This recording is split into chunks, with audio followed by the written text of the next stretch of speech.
ये कहानी है दो बच्चों की जो एक गांव में रहते थे।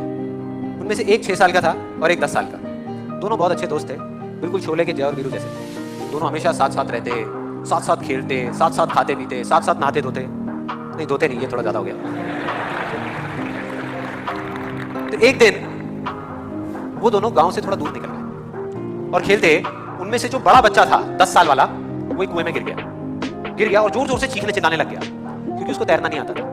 अब जो दूसरा बच्चा था छोटा सा 6 साल का, उसने अपने आसपास में देखा और उसको कोई नजर नहीं आया, उसको कोई नहीं दिखा जिसको कि वो बुला सके हेल्प के लिए। और फिर उसकी नजर पड़ी एक बाल्टी पे जिसमें एक रस्सी बंधी हुई थी।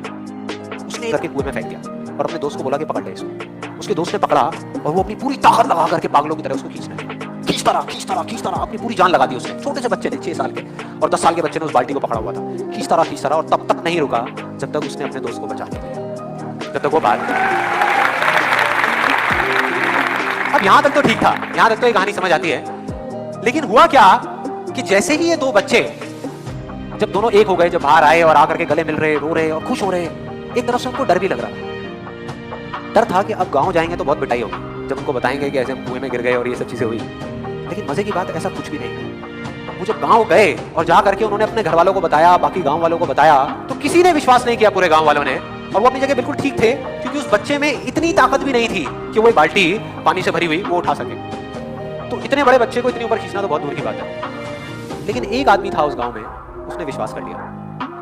वो सब रहीम चाचा कहते थे, उस गांव के सबसे समझदार बुजुर्गों में से एक। कह रहे हैं तो जरूर कोई ना कोई बात होगी, कोई ना कोई वजह होगी जिस वजह से ऐसा कह रहे हैं। और फिर सारे गांव वाले इकट्ठे होकर के उनके पास में गए और जाकर के बोले कि देखो जी, हमें तो कुछ समझ आ नहीं रहा, आप ही बता दो कि ऐसा कैसे हो सकता है। तो उनको हंसी आ गई। वो बोले कि यार इसमें मैं क्या बताऊं, बच्चा बता तो रहा है उसने कैसे।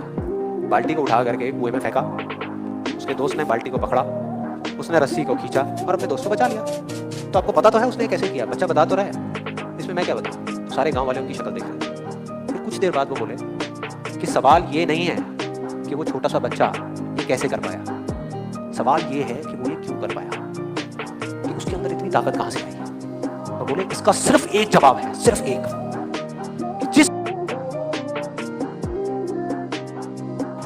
कि जिस वक्त उस बच्चे ने ये किया, उस टाइम पे उस जगह पर दूर दूर तक कोई नहीं था उस बच्चे को ये बताने वाला कि तू ये नहीं कर सकता।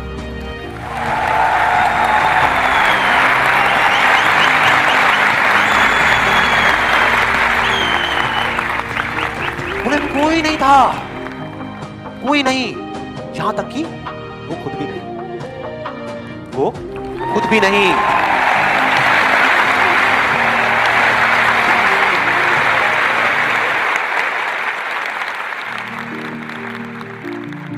अब मैं आप लोगों से पूछता हूं कि अगर कुछ ऐसा हो जाएगी, अगर आपको भी उस बच्चे की तरह किसी की आवाज सुनाई ना दे जो आवाजें आपको रोकती है, ना किसी और की ना अपनी, तो क्या होगा?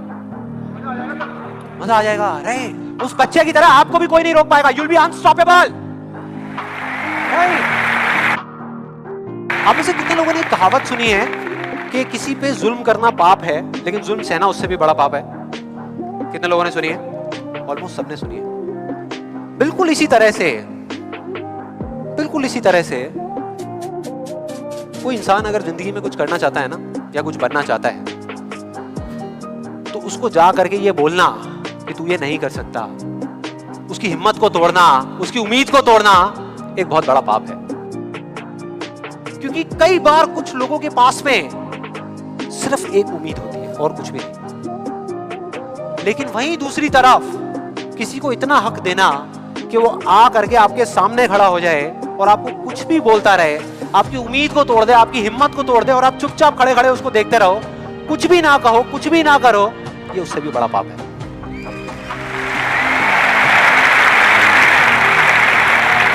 मतलब सिंपल है, ना हमें चुप रहना है, ना किसी से लड़ना है, सिर्फ सवाल करना है क्यों, और फिर देखो उनके कैसे पत्ते खुलते हैं, फिर मजा आएगा। और जिस दिन आप लोगों को भी मेरी तरह ये बात समझ आ जाएगी ना, उस दिन आपके ऊपर ऐसी बातों का असर होना बंद हो जाएगा। मतलब कि उस दिन ये जो पहली दीवार है जिसकी मैंने बात करी थी, वो अपने आप ही टूट जाएगी। उसके बाद इस पूरी दुनिया में किसी में दम नहीं होगा कि वो आपको आगे बढ़ने से रोक सके, सिवाय एक इंसान के, सिवाय एक इंसान के। कोई बताएगा कौन है वो? आप खुद। एग्जैक्टली आप खुद। और यही है वो दूसरी दीवार